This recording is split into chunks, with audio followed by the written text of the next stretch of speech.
Era do Áudio.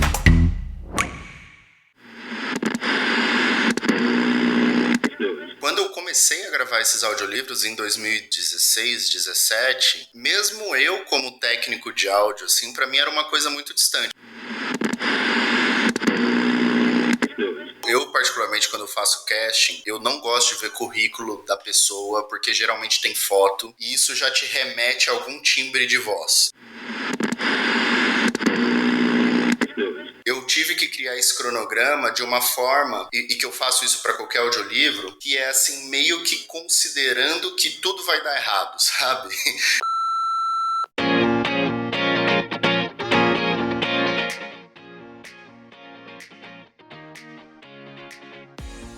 A Era do Áudio está de volta depois de uma pausa um pouco maior do que eu gostaria, mas aqui estamos para arrancar com a 4ª temporada do teu podcast em que a gente aprende sobre o mercado do áudio, oportunidades de carreira e quem está por trás das coisas que a gente adora ouvir. E hoje, nessa primeira entrevista de 2023, eu converso com o Fernando Scher. Ele é Audio Production Specialist na Audible e coordena toda a produção da Audible no Brasil. O Fernando é formado em produção musical e já trabalhou com diversos estúdios, filmes, séries, músicos e empresas do setor, como, por exemplo, a Storytel Brasil. Ele tem no portfólio a produção de audiobooks muito importantes, incluindo Angry Birds, títulos da Agatha Christie, a saga Harry Potter, além dos livros da Nerd Books, a editora do Jovem Nerd. Então, Fernando, bem-vindo. É um prazer começar esse ano de gravações falando contigo. Olá, Nanda. Prazer todo meu. Muito bom fazer parte desse projeto. Estou muito feliz também que você me convidou. Muito obrigado. Que bom, que bom. Tô animada também. E bora então começar esse papo. Fernando, eu vi que você veio da área de produção musical, né? Então, primeiramente, fica à vontade também para me falar sobre como foi esse período na tua vida. Mas, além disso, eu gostaria de saber se, quando você entrou no mercado de áudio, já imaginava que os audiobooks seriam um futuro de carreira em potencial para ti e pro mercado de áudio. Na verdade, eu não fazia ideia, assim.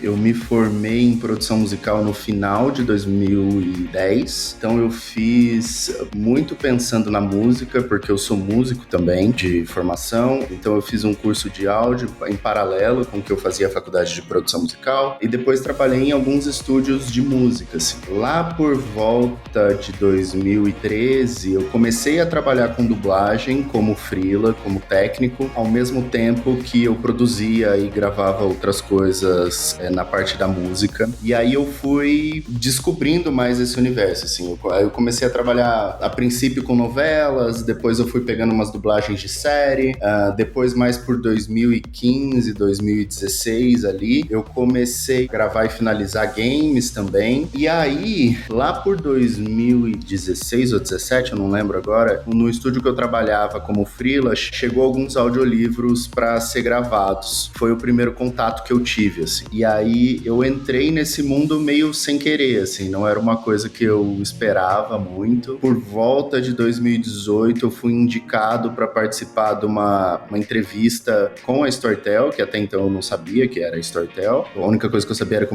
era uma empresa de audiolivro, assim, que foi meio que sem querer, porque um amigo meu conhecia, que tinha trabalhado comigo no mundo da música, era amigo do Palme, e aí ele me indicou, eu acabei entrando por esse processo, e aí eu entrei particularmente o tempo todo, assim, dentro desse universo do audiolivro e do spoken word, né, que fala, né, que seria o conteúdo de palavra falada, assim. E tô desde então, assim, eu gosto muito, acho muito legal. Então, tu viu também esse mercado crescer e evoluir, né? Tu pode falar, assim, algumas diferenças, a gente vai se aprofundar mais nisso ao longo da conversa, mas conseguiu ver a evolução desse mercado no Brasil, né? Imagino. Quando eu comecei a gravar esses audiolivros em 2016, 17, mesmo eu como técnico de áudio, assim, pra mim era uma coisa muito distante. Eu sabia que nos Estados Unidos tinha Audible, eu sabia que existia esse mercado do audiolivro, mas a única coisa que eu conhecia de audiolivro em português na época, assim, era pouquíssima coisa, assim, coisas que as editoras tinham feito nos anos 90 e tal. E aí foi uma surpresa, assim, e ver essa transformação do mercado de perto, assim, porque mesmo pros narradores ou pros técnicos, o começo era bem diferente, assim, então tinha uma narração um pouco mais flat, que o mercado em si, quem sabe muito bem quem era, pedia esse tipo de narração flat. A gente tinha muito técnico, porque apesar de tecnicamente o audiolivro ele ser uma coisa mais simples, porque ele é basicamente a voz sozinha, mas ele demanda muita atenção, assim, de quem tá produzindo ou de quem tá narrando. Então era uma coisa que eu tive que começar a procurar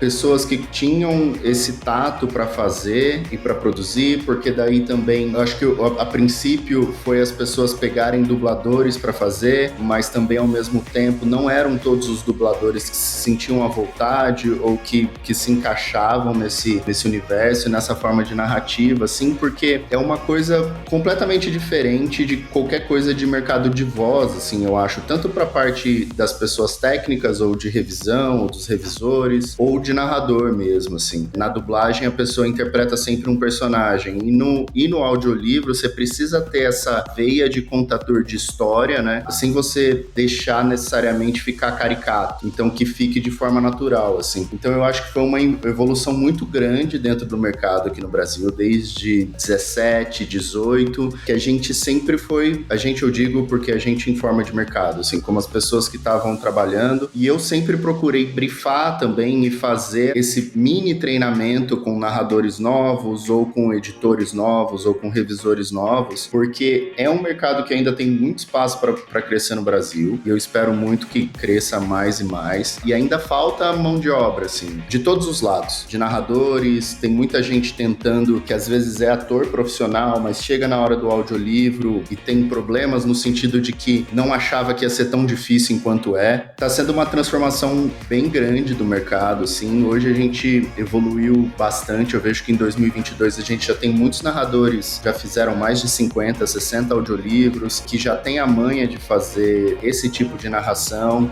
mas ainda acredito que tem espaço para bastante gente, assim. E tu coordena todo esse trabalho, né, em diferentes frentes, né, a produção dessas obras, como Audio Production Specialist, né, que é o teu cargo, que pelo que eu já entendi tem a ver com a coordenação dessas produções, né, Fernando? Então me conta um pouco das tuas responsabilidades, das etapas, um pouco do que tá aí sob o teu guarda-chuva nessa posição na Audible. Na Audible, como Audio Production Specialist, basicamente eu sou responsável pela produção que acontece no Brasil. Então, vamos supor, a gente tem uma pessoa de aquisição, essa pessoa ela compra o conteúdo e aí tem todo um preenchimento de metadado e tal, não sei o quê, e na hora que chega no momento desse livro tá pronto para ser produzido, que ele tá com tudo certo, direitos e etc, aí esse livro ele vem para mim, assim. Então, tanto na parte de contrato de estúdios, casting é uma coisa que eu faço bastante, assim, para todas as vozes para os livros. Muitas pessoas acham que é uma coisa bem fácil, mas tem muito narrador que faz um tipo de livro específico muito bem, mas outros nem tanto. Então, tem essa parte também de monitorar o cronograma sobre tudo que está acontecendo, né? Então, de você saber em que pé que tá esses livros que estão em produção, quando que entrega, o porquê que atrasou,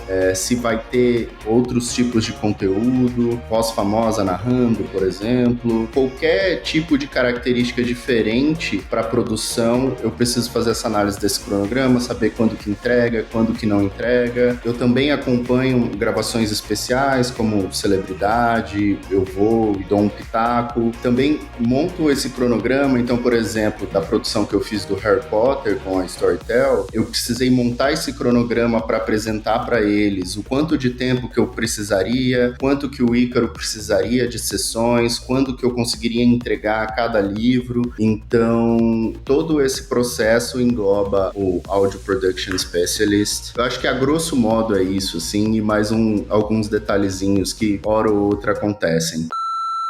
Se você tá gostando dessa conversa, saiba que eu tô gravando áudio e vídeo pelo Riverside, que é a plataforma onde eu faço todas as minhas gravações remotas com uma excelente qualidade de áudio e vídeo. E você, como é meu ouvinte, pode usar o Riverside com 20% de desconto em todos os planos, usando o link que tá aqui na descrição do episódio e o código A Era do Áudio. Com o Riverside eu não me preocupo com eventuais quedas de internet e eu também tenho a possibilidade possibilidade de selecionar trechos da gravação e exportar o vídeo em diferentes formatos, o que super ajuda na divulgação do podcast nas redes sociais. Então clica no link que tá aqui no episódio e depois usa o código A Era do Áudio para ter 20% de desconto. E depois desse rápido intervalo, a gente volta pro episódio. Vamos falar um pouco de cronograma. Imagino, por exemplo, que para uma produção como Harry Potter deve ter sido muito extenso. Qualquer audiobook deva exigir bastante, né, do ator de voz, do narrador, e também questão de prazos de entrega. Então, conta um pouquinho dessa questão de cronograma, como funciona. O audiolivro, ele tem uma característica de que, assim, ele cansa muito a voz, né? Então, uma coisa que eu tento fazer, principalmente para narradores não experientes, e mesmo no caso do Ícaro, assim, que, se não me engano, eu acho que era o primeiro audiolivro que ele estava gravando, não dá para você colocar todo dia, assim. Uma coisa que eu sempre prezo é para fazer escalas ou sessões de gravações de no máximo 3, 4 horas dia, porque chega um momento que o timbre de voz começa a mudar, e também tem um problema de que você pode ser que a pessoa perca a voz ou fique doente, então você precisa colocar tudo isso dentro desse cronograma. E ao mesmo tempo, no caso do Harry Potter, eu acho que é um bom exemplo para dar, porque o Harry Potter, ele tinha pro nosso lado datas específicas de lançamento. Dentro dessas datas específicas, o Harry Potter em si tinha uma característica bem peculiar, que é que depois do terceiro, quarto livro, os livros ficam enormes. Então, o problema não era entregar pro primeiro lançamento, o problema era entregar pro último, porque começava a espaçar o tamanho de produção do livro 4, 5 e 6 começava a ficar muito grande e tinha uma certa periodicidade nos lançamentos. Se não me engano, era de 1 em 1 mês, era algo assim, eu não lembro agora. Então a gente teve que fazer todo esse cronograma, foi quase 1 ano e 3 meses, 1 ano e 4 meses de produção, assim, porque o problema não é a pessoa acabar de gravar, né? O problema é a parte de pós-produção que entra depois, né? Que é a edição, que é a revisão, e aí você precisa voltar com o artista para gravar retakes, e aí isso precisa ser colocado, isso precisa ser editado. Então eu tive que criar esse cronograma de uma forma, e que eu faço isso para qualquer audiolivro, que é assim, meio que considerando que tudo vai dar errado, sabe?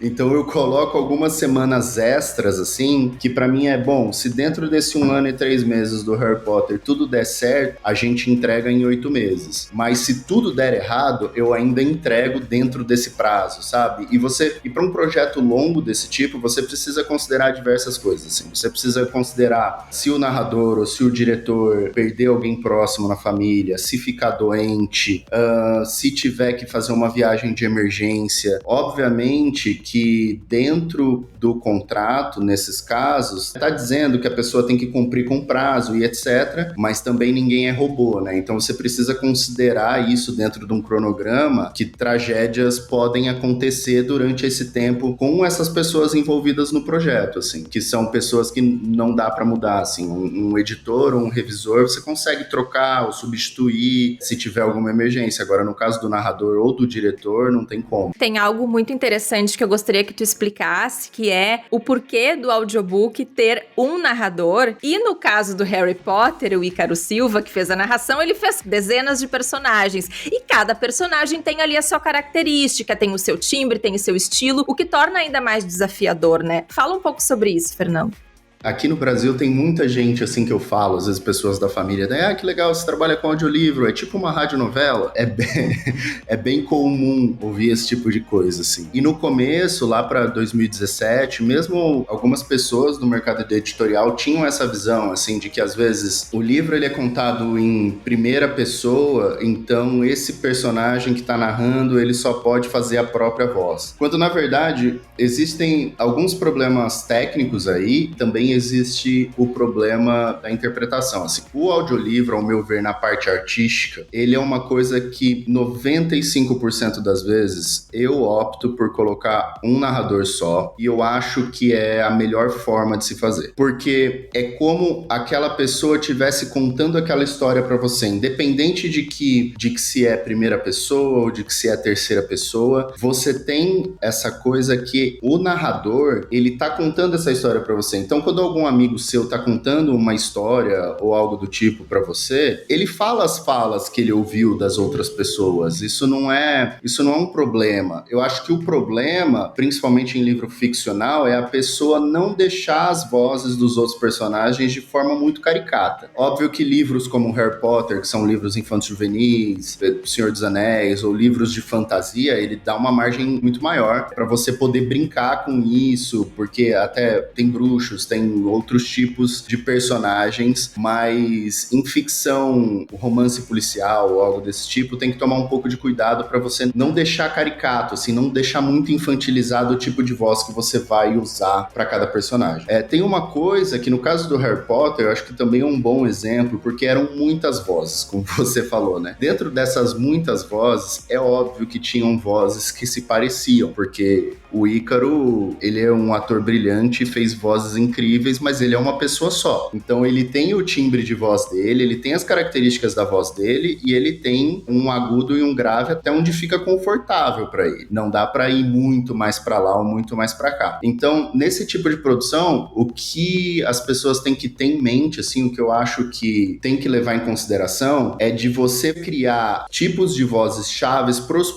personagens principais, porque o maior risco dessas pessoas interagirem entre elas é bem grande. Por exemplo, no caso do Harry Potter, você fazer a voz do Hagrid ou do Dumbledore muito parecida, vai ter cenas que eles vão contracenar e algo do tipo. E aí, obviamente, que personagens que aparecem de vez em quando, como, sei lá, a pessoa que tá servindo café no pub que eles vão ou algo do tipo, e aí você pode fazer ela um pouco mais próxima, um pouco mais genérica, de acordo com o que é a característica daquele personagem. Uma pessoa mais velha, de 70 anos e etc. E aí você pode ter essa liberdade a mais. No caso do audiolivro, existem algumas exceções que a gente usa mais de um narrador. Isso aconteceu em algum livro que eu produzi, da Nana Pavolli, se não me engano. É um livro de romance erótico. E cada capítulo era contado por um personagem dela. Era um personagem masculino e uma personagem feminina. Então, assim, o capítulo 1 era o, sei lá, José. Eu não lembro o nome dos personagens agora, mas era o José. E o capítulo 2, 3 e 4 era a Maria contando do ponto de vista dela. E aí, nesse caso, faz sentido e é um jeito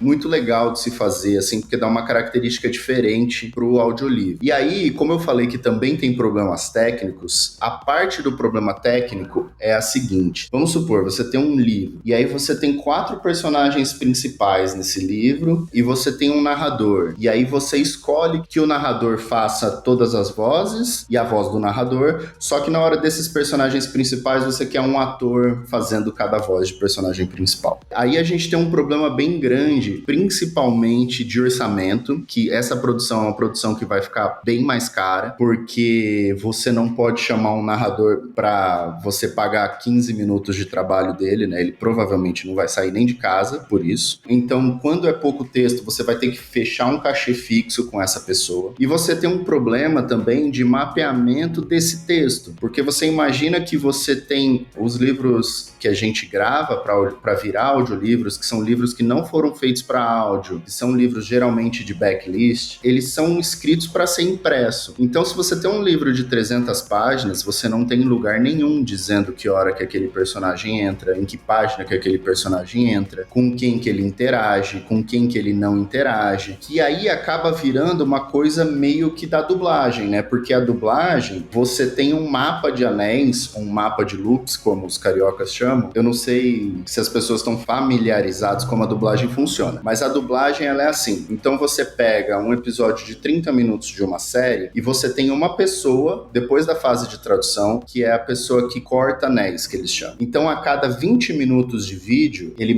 faz uma marcação no texto visual mesmo, uma barra. Então, todo o texto que está dentro daqueles 20 segundos, aquilo eles consideram um anel. Então, os próximos 20 segundos, outro anel. Depois, até acabar esses 30 minutos de cena. E aí, essa pessoa, ela faz um mapa de anéis que é assim, personagem X entra no anel 15, 32, 74 e 96. Entende? E aí, na hora que esse narrador ele vai gravar, na hora que esse dublador vai gravar, ele chega lá, se ele precisa fazer o garçom 2 e o médico 3, ele entra lá, em 15 minutos ele grava, porque você pula todas as páginas, chega lá e pronto. Agora, se você tem um livro normal, normal, você precisaria fazer esse cotejo desse livro inteiro, você precisaria que essa pessoa marcasse aonde cada um entra, aí eu acho que marcaria por páginas, mas aonde cada pessoa entra, que horas que entra, com quem que ela fala, porque tem isso também, se você resolve colocar, vamos supor, o livro tem 90 personagens, pequenos, grandes, etc, mas você resolve que você vai usar só 5 narradores, você precisa fazer esse mapa muito bem feito, porque vai ter personagem que o mesmo ator vai conversar com ele mesmo. Então você precisa fazer um cronograma e um mapa ali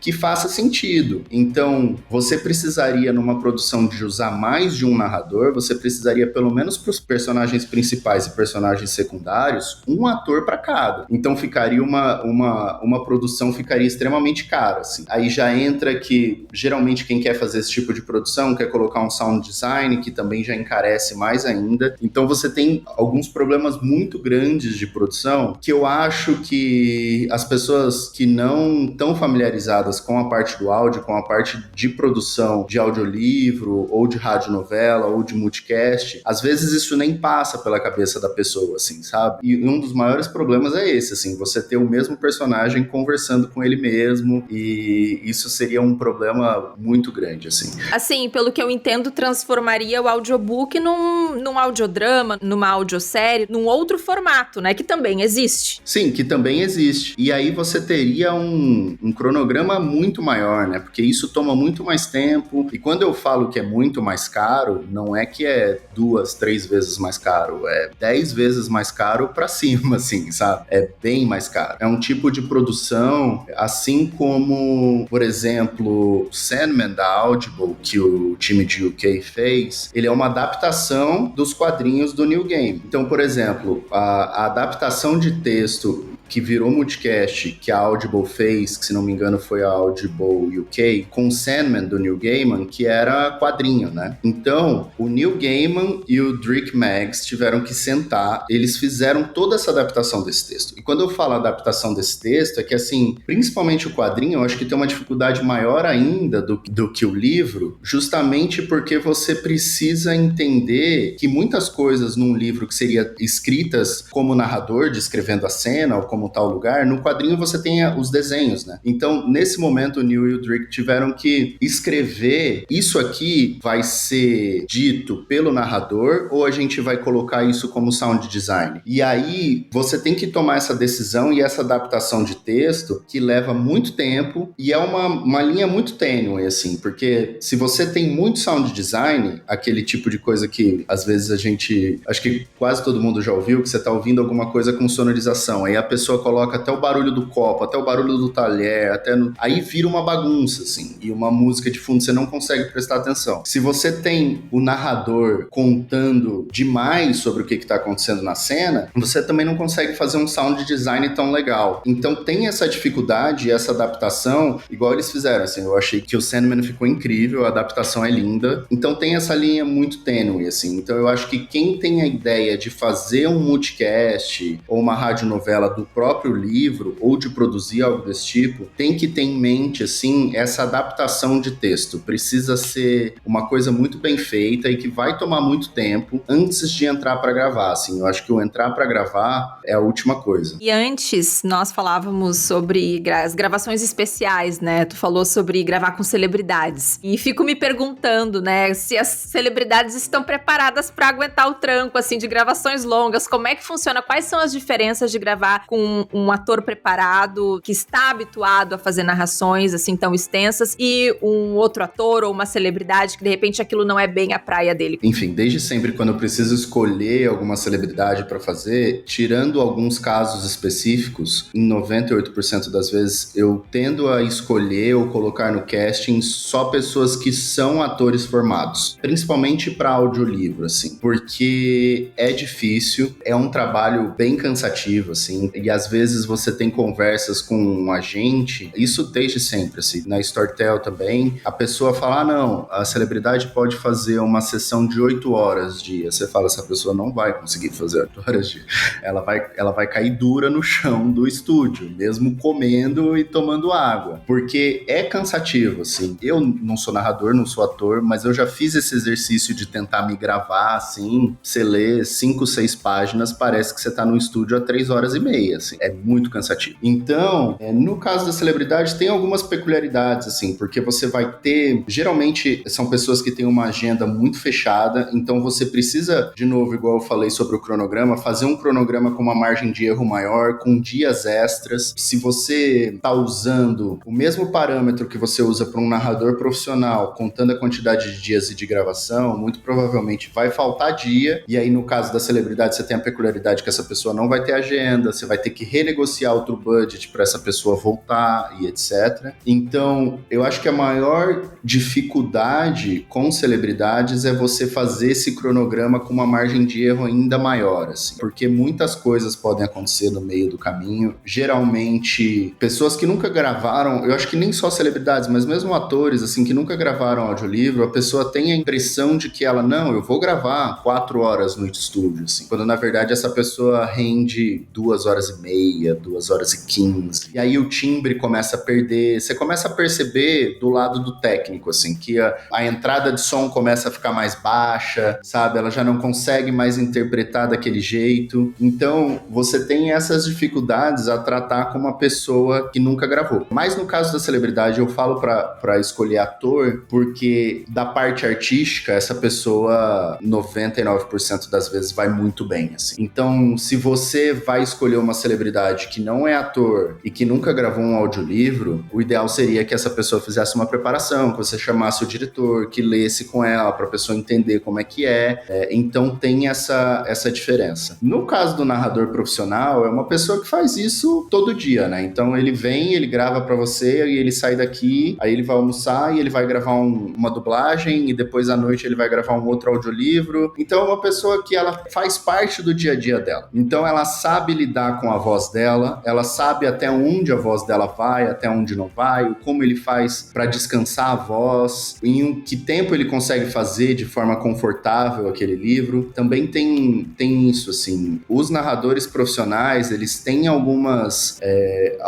coisas de convivência do dia a dia que ele já sabe com que roupa que ele tem que ir, porque se você vai com uma roupa que faz barulho, isso vai sair na gravação. Então, por exemplo, pulseira, brinco, sei lá, jaqueta corta-vento, e isso é importante ficar ligado também para quem tá produzindo na cadeira, assim, ou para quem tem home studio, colocar a cadeira que faz menos barulho possível, assim. Quando eu tive que comprar cadeiras para estúdios algumas vezes, eu chegava na loja, eu sentava em todas as cadeiras, assim, ficava me balançando um monte para ver qual que não fazia barulho, porque isso é um problema. E na hora que você tá gravando, tem uma coisa, assim, que isso para tudo, né? Para música, para audiolivro, que é muito diferente você ouvir você enquanto você tá gravando do que você ouvir o que você gravou. Quando você ouve no mesmo momento que você tá gravando, fazendo uma autodireção, vamos dizer assim, você não vai conseguir ouvir tudo, porque o seu cérebro tá muito focado na sua interpretação, no texto, e isso, dentro desse experimento que eu fiz de me gravar, eu percebi isso, assim, teve uma hora que eu chutei a mesa que eu tava por debaixo da mesa, e eu só fui ouvir depois que eu tinha me gravado, que eu tava ouvindo a gravação, daí eu falei, nossa, mas eu dei uma porrada na mesa, saiu um barulhão, sabe? E foi completamente sem querer, assim. Tem todas essas partezinhas de como não fazer barulho, o narrador profissional, ele mexe menos a boca, então, de frente pro microfone, então ele tem uma coisa de que ele sabe interpretar, ele tem o costume de interpretar e mexer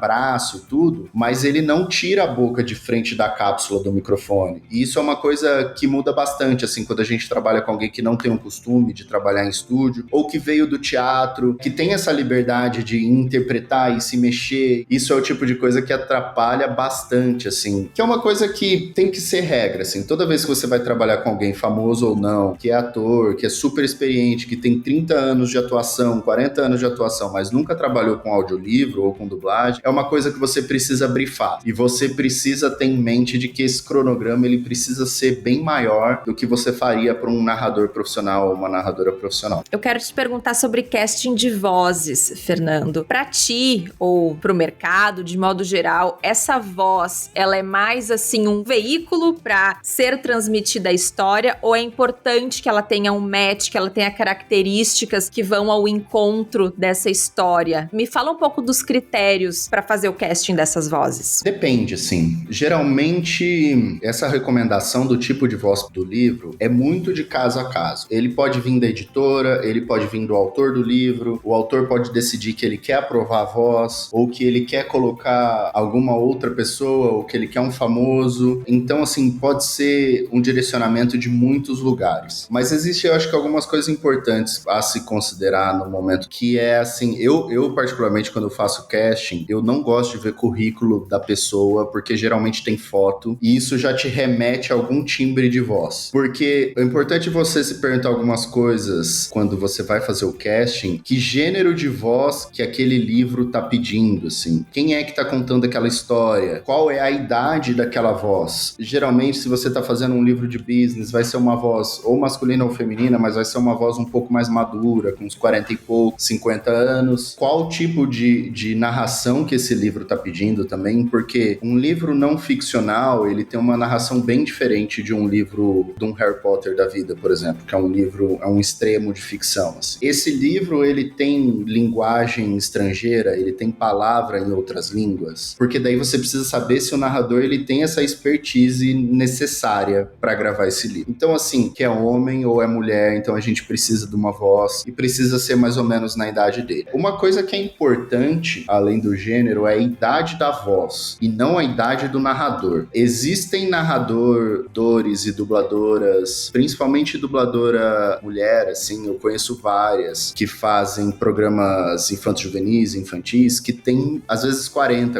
e poucos anos, e fazem dublagem de séries, crianças de 12, 13, porque tem uma voz muito leve, e aí consegue modular um pouquinho mais, e fica uma voz um pouco mais infantil. Então é importante que você saiba qual é a característica de voz daquele narrador. Não necessariamente você precisa... Isso já aconteceu de briefarem, de tipo, para esse livro tem que ser um narrador de 70 anos. E às vezes você tem narradores de 70 anos que soam mais jovens do que narradores de 70 anos. E às vezes você tem pessoas de 40 anos, se deixar a voz um pouquinho mais grave, de forma confortável, soa como vozes de uma pessoa de 70 anos. Então, eu acho que na hora do casting, a coisa mais importante, assim, é você pensar qual é a característica de idade da voz que você quer e de gênero, assim, se ela é masculina, se ela é feminina, se ela é transgênero ou se ela não importa. Se ela não importa, eu sempre tento alinhar diversidade, assim, nesse sentido, de colocar ou uma voz feminina, porque majoritariamente, historicamente, assim, livros que não precisam de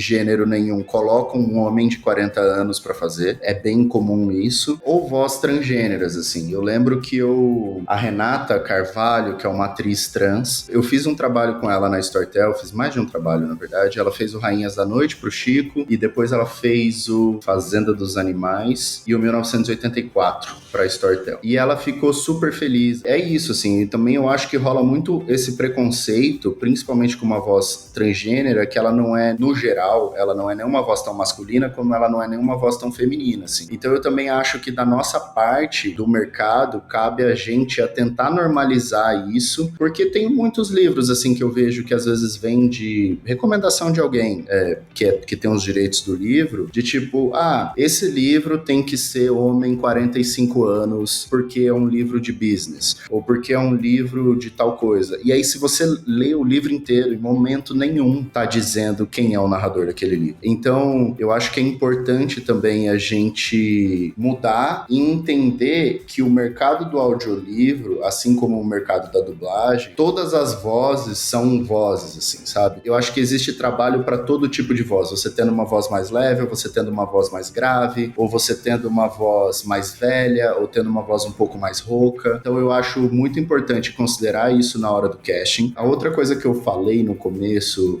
que a gente entrou no assunto casting, é sobre linguagem estrangeira, assim. Que isso é uma coisa que eu bato um pouco no pé, porque a gente não pode esquecer que a gente vive num país onde o nível de analfabetismo ainda é muito grande, de semi-analfabetismo também. E a gente tem que lembrar que tem muitas marcas no Brasil que são adaptadas, assim, para brasileiro mesmo, não é nem português. Então, como a gente fala Leroy Merlin, Carrefour, Volkswagen. Então, é importante quando você tem essas palavras, ou você tem algum nomes de personagens, que você abrasileire sem tirar a característica do nome, assim, para ficar mais compreensível. E aí, tecnicamente, a gente também tem um problema de que, assim, eu lembro que teve uma novela que eu fiz uma vez, que era uma dublagem de uma novela turca, assim, e tinha a dona dos direitos da novela, ou a empresa dona, no caso, queria que falassem os nomes com um sotaque turco, assim. E depois eu descobri que não era nem correto no turco aquilo, era meio que do jeito que a pessoa achava que era. Agora você imagina, tipo, no meio de uma frase corrida, a pessoa tá falando em português e no meio dessa frase a pessoa tem que falar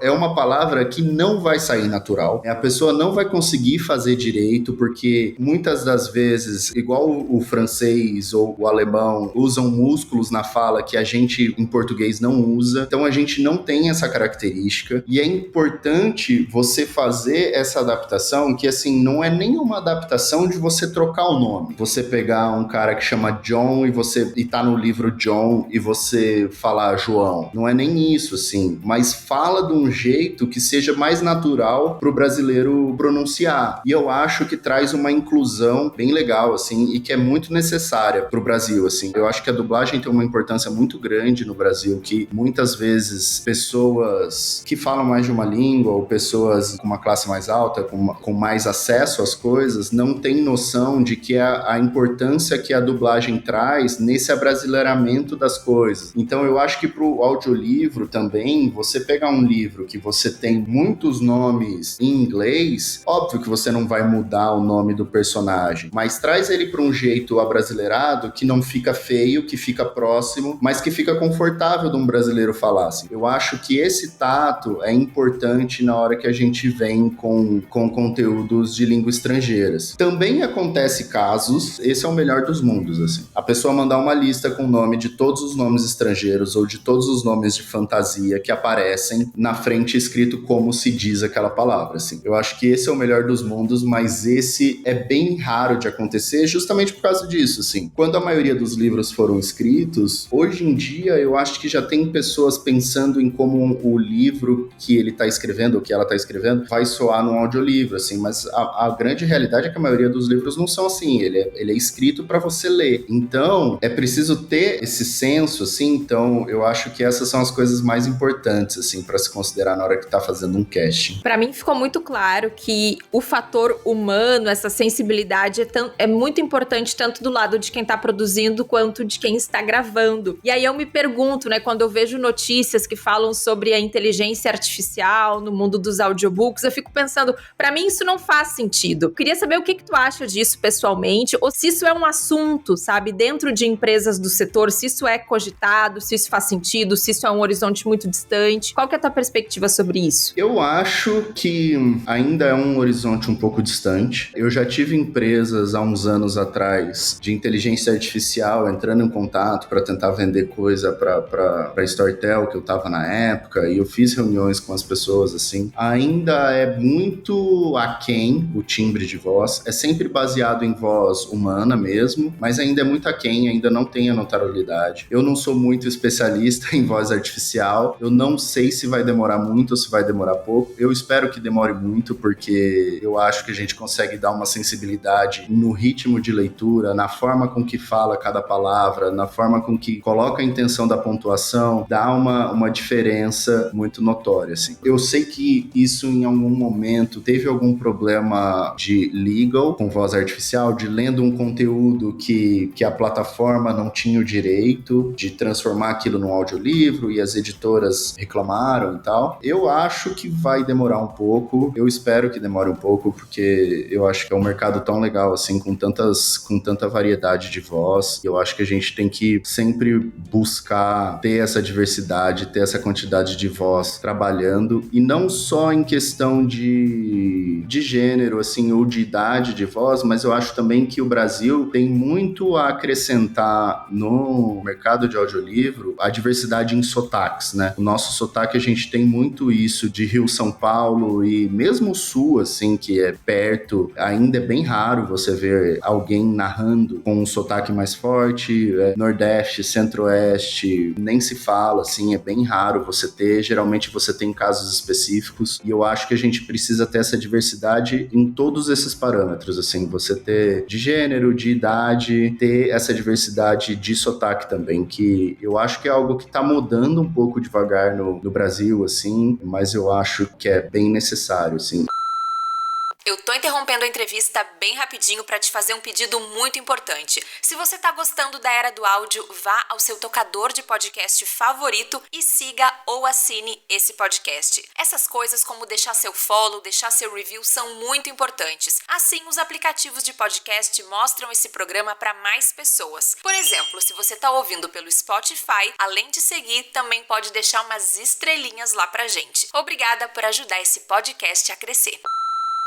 E, Fernando, vamos falar um pouco de pós-produção? Quando eu fiz o curso da EBAC, né, tem um módulo sobre pós-produção, eu fiquei muito surpresa, porque esse não é meu mundo, eu venho do jornalismo, então a minha familiaridade com essas partes mais técnicas é bem pequena, ainda é. E eu vi que havia ali várias etapas. Mas fala um pouco sobre isso, principalmente se tu puder explicar um pouco a masterização, que eu vejo que gera dúvida em muita gente. O que de fato é essa etapa final da pós-produção? Dá um resumo, assim, de como é depois que já tá tudo gravado. A masterização, só para explicar rapidinho, no caso do audiolivro, acaba indo para masterização direto porque você tem só uma track, né? Então você tem só aquela voz narrando o tempo todo. A masterização, ela nada mais é, a grosso modo, no mercado da música. Então quando você tem a mixagem, é uma fase que você tem todos os instrumentos abertos ali. Então você tem o volume da guitarra, o volume do violão, o volume de todas as partes da bateria, todos independentes, que você consegue ajeitar esses volumes entre si. No momento que você faz essa mixagem, que você escolhe como que esses volumes, e aí você coloca efeitos e não sei o que vai ficar, você finaliza a mixagem fazendo um bounce, e aí ele vira um canal estéreo, né? Que é o que vai pro CD, ou que vai pro Spotify, ou que vai para qualquer mídia. Ele é um canal estéreo, e aí nesse momento, a masterização ela começou justamente porque quando você tinha um vinil, e aí às vezes você tinha no mesmo vinil, na mesma gravação, você tinha uma música que a pessoa cantava com orquestra e banda toda, e você tinha a próxima música do mesmo artista, que era ele, voz e violão. Então, você tinha uma diferença de volume muito grande de uma música para outra. Então, a masterização, ela é um momento que ela faz uma mixagem entre cada música desse trabalho. Então, é meio que pro momento de você pular de música em música e você não ouvir uma diferença sonora no seu ouvido. A grosso modo é isso, tá? Ele é bem mais complexo que isso. E no caso do audiolivro, a masterização, ela ajuda a justamente todos os capítulos estarem de forma homogênea. Porque eu não sei se as pessoas sabem, mas o audiolivro, ele é como se fosse um CD, assim. Então você tem várias tracks que, ao invés de ser cada uma música, é cada um capítulo. Porque se você for pegar um arquivo com um áudio de 12 horas, que é o livro todo, fica até impossível de você fazer, assim. Então, a grosso modo é isso. Você vai fazer o volume necessário, que é um volume que o mercado pede, aí você vai comprimir, vai dar brilho na coisa, mas é isso, assim. No momento que você tá ouvindo, se você ouvir um livro de 10 horas inteiro, do capítulo 1 ao capítulo 30, se tá bem masterizado, você não vai nem encostar no dedo no volume, sabe? Você vai ouvir tudo e aquilo vai estar de forma homogênea e vai estar de forma clara para você. E o profissional que faz essa etapa é o mesmo que acompanha a gravação no estúdio? É recomendado que seja o mesmo profissional para algumas dessas etapas? Ou pode passar na mão de várias pessoas, assim? Eu sempre priorizo passar na mão de várias pessoas. Eu prefiro que a pessoa que edite não seja a mesma pessoa que gravou, a pessoa que revise nenhuma dessas pessoas e a pessoa que masteriza seja uma outra pessoa. Porque eu acho que isso traz uma audição diferente, assim. Óbvio que a pessoa que gravou, às vezes, até pode masterizar. Você tem alguns casos que isso acontece, mas a pessoa que editou, ela nunca pode ser a mesma pessoa que revisa. Porque você já tá com o ouvido cansado, você já tá tá com um tipo de vício que é bem comum, assim, para qualquer pessoa que trabalha com áudio. Então é bom você ter essa pessoa que nunca ouviu esse conteúdo, porque corre o risco de a coisa que você ouviu errado e você deixou passar na hora que você estava editando, corre o risco de você deixar passar a mesma coisa no momento que você está revisando. Porque você já passou por aquilo e você já tá com o ouvido meio viciado com aquela história. Então é meio que assistir a mesma série de novo, assim, sabe? Você não precisa ouvir tudo, porque você já sabe o que tá acontecendo. Então isso é muito perigoso, assim. Principalmente a edição e a revisão, assim. Em momento algum deve ser a mesma pessoa. Vamos falar um pouquinho de mercado de trabalho ainda, porque a gente tocou nesse ponto lá no começo da conversa e eu quero voltar nele. Hoje, na Audible, pelo que eu entendi, né, vocês trabalham com estúdios terceirizados, né, profissionais de fora, né, enquanto antes, no teu antigo trabalho, era feito in-house. Eu estou imaginando, gostaria de saber de ti, que vocês trabalham com uma diversidade de profissionais e eu gostaria de entender o que torna um profissional capacitado, ou quais são as habilidades, as competências, as experiências que uma empresa como a Audible procura no mercado, né, para poder contratar esses profissionais terceirizados, que eu tenho certeza que tem muita gente por aí, também quem tá escutando, que se interessaria em prestar serviço para uma empresa assim. Tu pode compartilhar alguma coisa? Claro, eu acho que eu posso falar do mercado em geral, assim, porque ainda é um mercado, apesar de ter evoluído, eu acho que o mercado do audiolivro no Brasil ainda é um mercado um pouco cru, assim, com mão de obra. Com narradores, eu acho que foi o que mais cresceu, mas principalmente com técnico de áudio, assim, é um mercado que sempre que um estúdio contrata uma pessoa nova, essa pessoa acaba precisando passar por um treinamento. Então, falando um pouco da narração, eu acho que o narrador, ele precisa ser a pessoa que tem essa pegada de contador de história, que deixa isso numa voz natural, assim, eu acho que uma coisa que o mercado não quer é aquela voz impostada de radialista mais antiga, então precisa ser uma voz que você sinta uma variação, sabe? Que você sinta a pessoa respirando, a pessoa contando a história de forma calma, e aí entra a interpretação dela de que se a narração vai ter um pace mais rápido ou se vai ter um pace mais lento. Então, se você tá fazendo um livro de fantasia e tá tendo uma cena de guerra, óbvio que você pode fazer as reações, óbvio que você pode correr um pouquinho mais, mas é sempre bom você manter um ritmo no momento de narração do narrador falando igual. E assim, para um livro de não ficção, também é importante você manter esse parâmetro e você manter essa narração linear, só que sem ficar chato, sabe? Eu acho que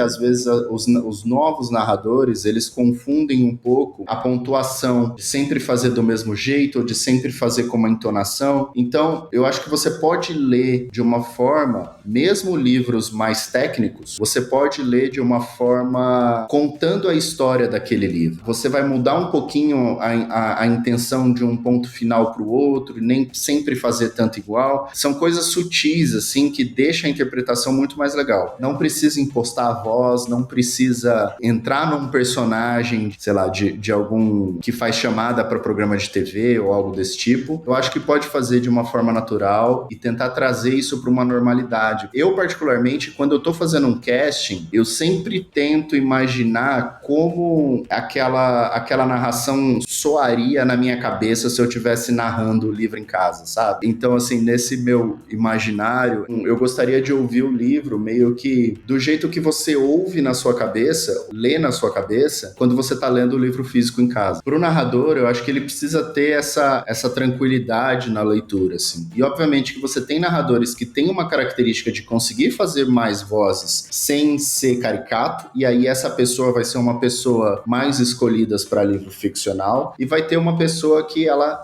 tem aquele timbre de voz, aquela característica, mas ela consegue variar e colocar um swing, assim, por assim dizer, nas pontuações, sabe? E que não necessariamente aquela pessoa sabe modular a voz, mas essa pessoa vai ser uma excelente narradora de livro não ficção ou de livros mais técnicos, assim. Na parte da edição, bom, eu acho que não é por acaso eu vir do mercado da música, assim, geralmente quem faz curso de áudio, a princípio, quer entrar no mercado da música, e aí eu acho que existe um problema no técnico que vai editar o audiolivro por uma primeira vez, e na maioria das vezes existe um desleixo, assim, porque o audiolivro, ele é tecnicamente mais simples, é um microfone, é um narrador, é uma voz, assim, você não tem 700 instrumentos acontecendo ao mesmo tempo, um monte de coisa, mas por ser uma voz, ele é muito mais, você demanda de muito mais atenção na hora de editar. Então você precisa entender que o ruído da sala tem que estar baixo, porque a pessoa que está ouvindo tem que estar confortável ouvindo aquilo. E uma coisa que é bastante característica de quem vem do mercado da música ou de quem é editor que vem do mercado publicitário é editar demais. Começo de frase, final de frase, é assim, é de praxe. Você pega alguém que veio da música ou veio do mercado publicitário, a pessoa corta a respiração de início e corta a respiração de final. E quando você corta essa respiração, você corta a intenção da frase toda, porque é aí que a pessoa está dando o trejeito de interpretação dela. Então, assim, o editor, o mau editor, no sentido da pessoa que picota muito, vai deixar aquela narração, ele pode estragar com a narração do cara, que daí você ouve depois e você fala, nossa, mas como tá ruim essa narração, como tá sem intenção, e na verdade foi o editor que editou errado, assim. O editor de audiolivro, ele precisa ter esse tato de que, óbvio que se o cara ou a pessoa tá narrando e ela faz uma respiração muito forte, é uma respiração que você vai cortar. Agora, se é uma respiração natural de início ou final de frase, que você faz e começa a falar, ou respirações no meio de frase, essas respirações, elas estão ajudando a dar a intenção da interpretação daquela frase. Você está ajudando a fazer ela, se ela é uma interrogação, ou se ela é uma exclamação, ou como que a pessoa está saboreando aquela frase, assim. Então é importante você ter esse tato na hora que você está editando, de você ouvir e editar como que você gostaria que aquela pessoa contasse a história, sabe? Então eu acho que, no caso do editor, o mais difícil é você achar a pessoa que entende isso e não só a parte técnica. Eu acho que a parte técnica de edição em áudio no Brasil já tem bastante gente que faz, assim. Mas entender essas características do audiolivro eu acho que é um pouco difícil ainda. Interessante. Porque até uma pausa, ela pode querer dizer alguma coisa, né? O silêncio também pode dizer, né? Durante uma história e tudo. Interessante. Assim como um editor bom, no momento que ele pega um narrador que tá com muita dificuldade na hora de narrar, errando muito, ele consegue criar, se for um narrador muito bom, um editor muito bom, desculpa, ele consegue melhorar a narração da pessoa, sabe? Então, assim, tem essas duas coisas também. E em relação ao background, assim, de onde vêm os profissionais que trabalham hoje com audiobooks, não apenas editores e narradores, mas pessoas como tu e pessoas de produção, pessoas de direitos autorais, pessoas dos mais variados cargos e responsabilidades e tal, que envolve fazer uma coisa assim. Eu gostaria de entender de onde elas vêm, porque antigamente a gente não tinha esse consumo, essa produção de audiolivros na escala que a gente tem hoje. Então as pessoas não fizeram o curso de produção de audiolivros, né? Assim como tu, que veio da produção musical. Então hoje, de onde vêm esses profissionais, né? A indústria pegou emprestado de quais outras áreas e o que tu espera pro futuro, né? Já que antes a gente falou que falta ainda, né? Tem oportunidades para profissionais. O que se espera aí em termos de qualificação para quem já entrou e para quem tá entrando na área? Diversos lugares, assim. Muita gente do mercado de áudio tem vindo, da música é um pouco menos, mas do mercado de dublagem, do mercado publicitário, tem bastante gente. Vindo do mercado editorial, os revisores do mercado editorial, a grosso modo, assim, eles são a melhor escolha. Se você tiver que escolher um revisor no escuro, eu acho que os revisores do mercado editorial, por razões óbvias, são muito mais preparados. E o narrador, assim, vem de todos os lugares de profissional de voz, assim. Vem de publicitário, vem de dublagem, de narrador profissional, de chamada de propaganda, de chamada de programa de TV. Tem bastante gente do teatro também que veio como narrador e tem sido uma surpresa muito boa, no geral, com atores de teatro. Eu acho que eles têm uma expertise, talvez, de estudar muito texto em casa e de passar o texto todo das peças e, no geral, eles não passam só as próprias falas. Eu acho que uma característica, assim, e uma expertise meio que sem querer para narração de audiolivro que acaba sendo muito próximo, assim. Dubladores, então você tem gente de todos os lados, assim, trabalhando dentro desse mercado. Tem sido bem legal, assim. Foi muito bom falar contigo, Fernando. Obrigada, adorei essa conversa, aprendi muito e acho que foi um assunto muito relevante aí. Acho que quem tá ouvindo também pôde conhecer bem mais sobre o setor dos audiobooks. Te agradeço imenso pela generosidade aí, adorei a conversa.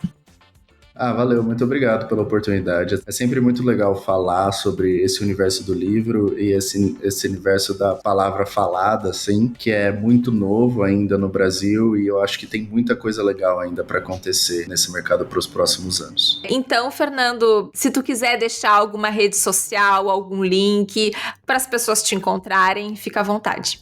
Claro, eu acho que se alguém tiver dúvida, alguma pergunta, alguma dúvida sobre alguma coisa como o mercado funciona ou qualquer curiosidade, eu acho que podem me mandar mensagem no meu LinkedIn, que é Fernando Scher. Scher é SCHAER, e eu vou ficar feliz em responder, assim. Talvez eu demore um pouquinho, porque não é sempre que eu entro no LinkedIn, mas qualquer dúvida ou qualquer indicação que alguém precisar e quiser tirar dúvida, pode me mandar uma mensagem lá, sim. Bacana. Obrigada, então, Fernando. Tudo de bom pra ti, um bom 2023 e a gente se fala por aí. Obrigada. Valeu, obrigado.